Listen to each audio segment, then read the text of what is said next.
ये कहानी एक छोटे से भागलपुर गांव की ठंडी रात की कहानी है।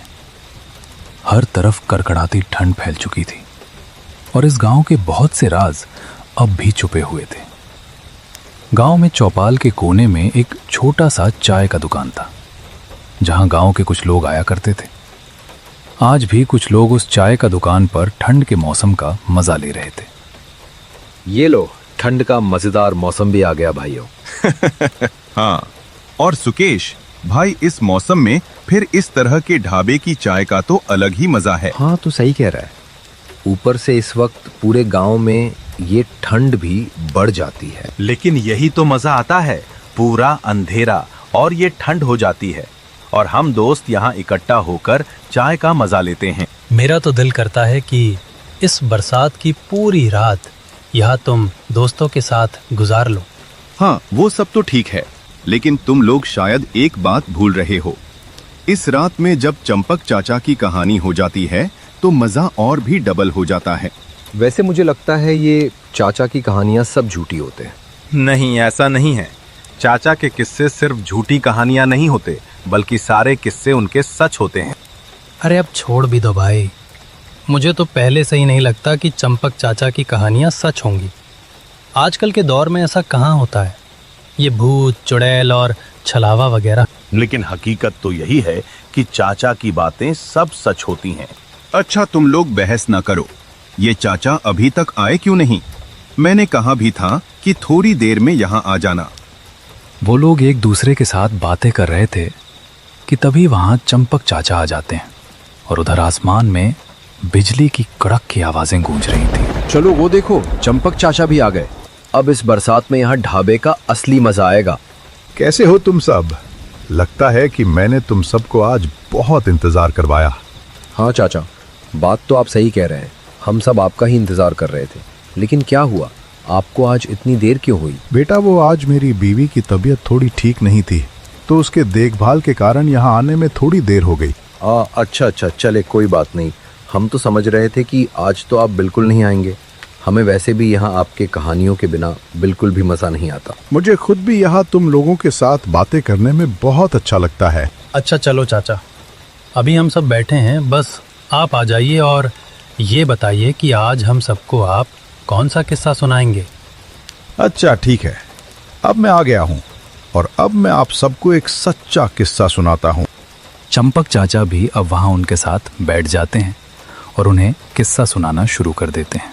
अच्छा, तो आज मैं तुम लोगों को अपनी जिंदगी का डरावना किस्सा सुनाता हूँ। ये बात मेरी जवानी के वक्त की है। उस वक्त तकरीबन बहुत रात हो चुकी थी और बारिश इतनी तेज थी कि रुकने का नाम नहीं ले रही थी। उस दिन मैं अपना काम खत्म करके ऑफिस से निकला ही था और वहां के बस स्टॉप के पास किसी बस का इंतजार करने के लिए रुक गया। मेरे आसपास कोई भी नहीं था, वहां सिर्फ मैं ही इंतजार कर रहा था। कुछ देर इंतजार करने के बाद मुझे अंदाजा हो गया कि जो आखिरी बस थी वो भी छूट गई है।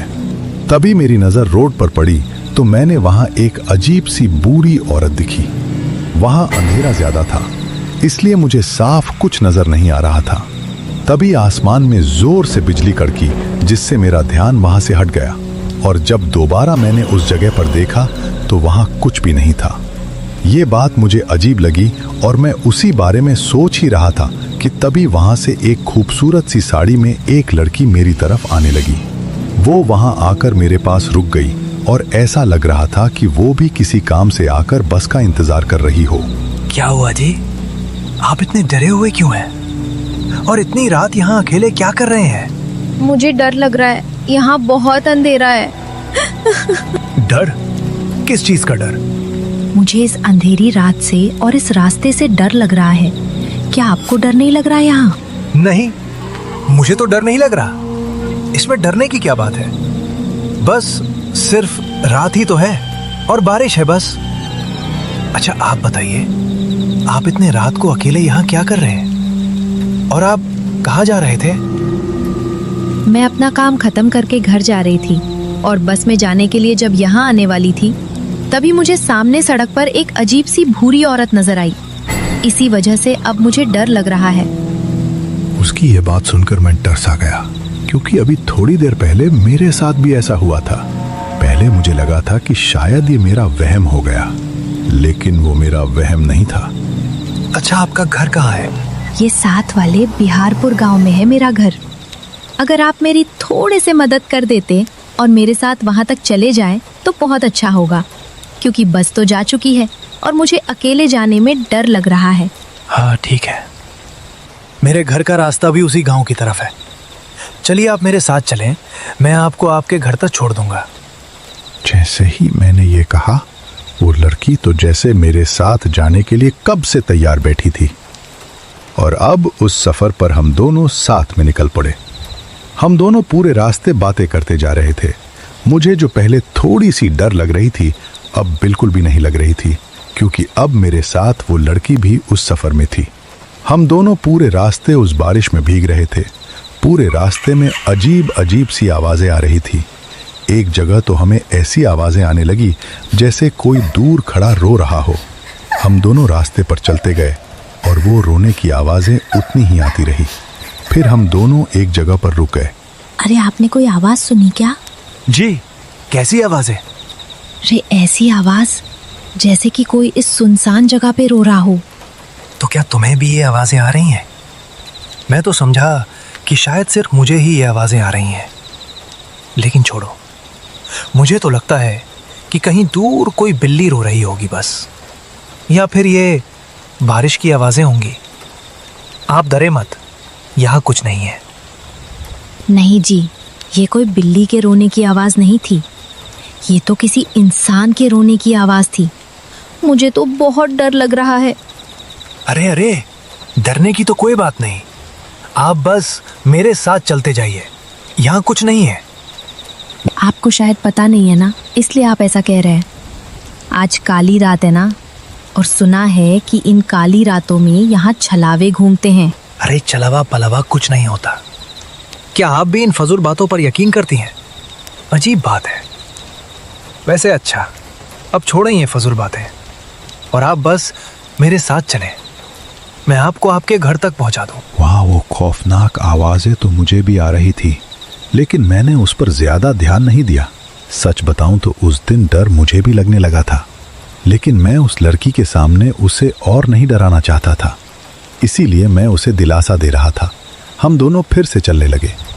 क्या आपको इस सुनसान जगह पर इस अंधेरी रात में डर नहीं लगता? नहीं, इसमें डरने की क्या बात है, बस सिर्फ अंधेरा और बारिश ही तो है। नहीं साहब जी, बस सिर्फ अंधेरा और बारिश नहीं है, यहाँ पर और भी बहुत कुछ है। उसका इतना कहते ही मेरे पैर एकदम रुक गए। और भी बहुत कुछ है का क्या मतलब? और क्या है यहाँ पर? मैंने सुना है कि यहाँ पर इस सुनसान रास्तों पर छलावा घूमता है और लोगों को अपने बातों में लगाकर उन्हें अपना शिकार बना देता है। मैंने पहले भी कहा था कि ये छलावा फलावा जैसा कुछ नहीं होता, ये सब बस पुराने झूठी बातें हैं बस। आपने कभी देखा नहीं होगा ना, इसलिए आप ऐसी बातें कर रहे हैं। जिस दिन आपका सामना सच में छलावे से होगा, उसके बाद फिर आप ऐसी बातें नहीं करेंगे साहिब जी। यार तुम तो ऐसे बातें कर रहे हो जैसे कि तुमने सच में कोई छलावा देखा है। तो बताओ फिर, कैसा दिखता है तुम्हारा छलावा? प्यारा है या नहीं? छलावा प्यारा कहाँ होता, वो बहुत ही खतरनाक होता है। अगर एक बार वो किसी को पकड़ ले तो फिर उसे आसानी से नहीं छोड़ता। अगर कोई भी छलावे के जाल में एक बार आ गया तो फिर उसका बचना बहुत मुश्किल है। वो सब तो ठीक है, लेकिन तुमने मुझे बताया नहीं, क्या तुमने सच में कोई छलावा देखा है?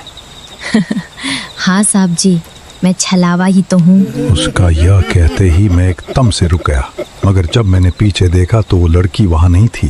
वो अचानक ऐसे गायब हो गई जैसे कभी थी ही नहीं।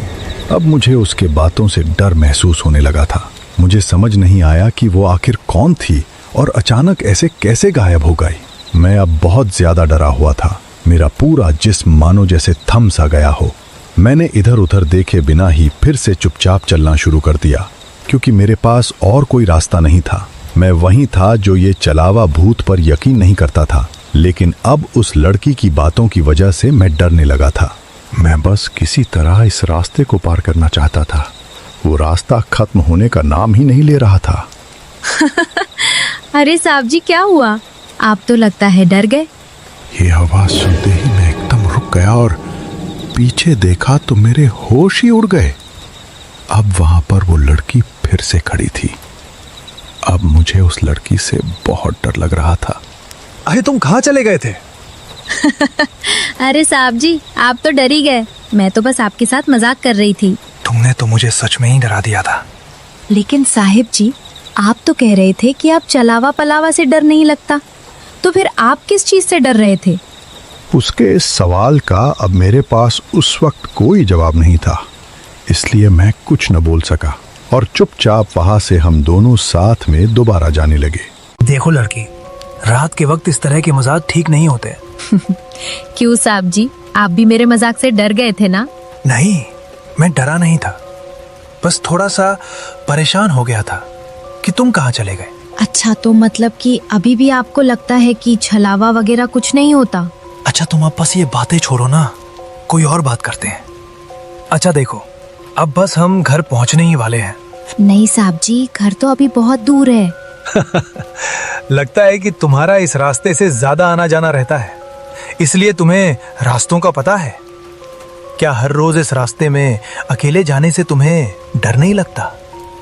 क्योंकि यहाँ तो इस वक्त कोई भी नहीं जाता। नहीं साहब जी, मुझे डर क्यों लगेगा, क्योंकि मैं खुद एक छलावा हूँ। तुम भी वैसे अच्छा मजाक कर लेते हो। इस बार मैं कोई मजाक नहीं कर रही। उसका इतना कहते ही मैं दोबारा रुक गया और पीछे देखा तो अब पीछे वो लड़की दोबारा से गायब हो चुकी थी।